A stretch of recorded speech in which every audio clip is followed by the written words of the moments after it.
నమస్తే. అభయ న్యూస్ కు స్వాగతం. వార్తల్లోకి వెళ్లే ముందు అభయ న్యూస్ ను ఇంతవరకు సబ్స్క్రైబ్ చేసుకోని వాళ్ళు వెంటనే సబ్స్క్రైబ్ చేసుకోండి. మా అప్లోడ్స్ ఎప్పటికప్పుడు మీకు చేరాలంటే పక్కనే ఉన్న బెల్ సింబల్ నొక్కండి. లైక్ చేయండి, షేర్ చేయండి.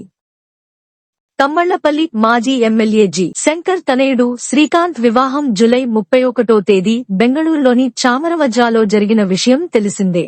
అయితే నూతన వధూవరులను టీడీపీ జాతీయ అధ్యక్షులు, ఏపీ ముఖ్యమంత్రి నారా చంద్రబాబు నాయుడు శుభాకాంక్షలు తెలియజేశారు.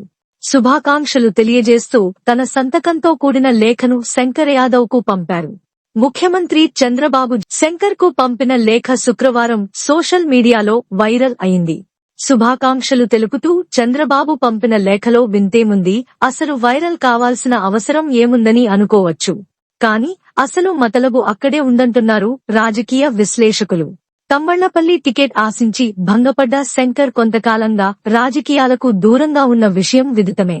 అయితే ప్రస్తుత ఇన్ఛార్జ్ తో పాత టీడీపీ కేడర్ ఎమడలేకపోలుతోందనే వార్తలు ఇటీవల తరచూ చూస్తూనే ఉన్నాం. ముందు నుంచి టీడీపీ జెండాలు మోసి పార్టీలో కొనసాగిన వాళ్లంతా శంకర్ మనుషులంటూ ముద్రవేసి టీడీపీ కేడర్ మొత్తాన్ని జయచంద్రారెడ్డి శత్రువులుగా చూస్తున్నారంటూ ఇప్పటికే చాలా మంది ఆయనకు దూరమైనట్లు నియోజకవర్గంలో వార్తలు హల్చల్ చేస్తున్నాయి. ఎప్పటినుంచో టీడీపీని అంటిపెట్టుకుని ఉన్నవారందరినీ తమ దరిదాపులకు రానీకుండా సొంత మనుషులతో ప్రత్యేకమైన సొంత కేడర్ను ఏర్పరచుకునే పనిలో ఇన్ఛార్జ్ నిమగ్నమైనట్లు ఊహాగానాలు వినిపిస్తున్నాయి. ఈ విషయాన్ని ఇప్పటికే గ్రహించిన అధిష్టానం పార్టీ కేడర్ చెక్కుచెదరకుండా చేసుకునేందుకు వ్యూహాలు రచిస్తున్నట్లు విశ్వసనీయ సమాచారం. అయితే ఇదే సమయంలో మరో సమస్య ఉత్పన్నం కాకుండా జాగ్రత్తపడాలనే యోచనతో ముందుకు పోవాలని అధిష్టానం భావిస్తోందని సీనియర్ నాయకులు అంటున్నారు.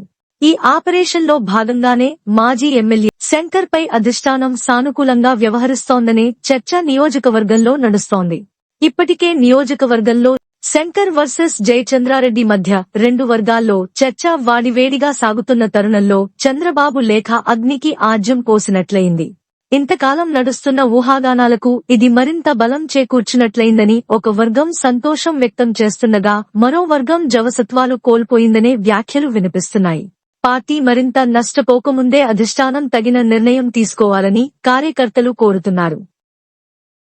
ఇవి ఈ రోజుటి అప్డేట్స్. రేపటి వార్తలతో మళ్లీ కలుద్దాం. అంతవరకు సెలవు. నమస్కారం.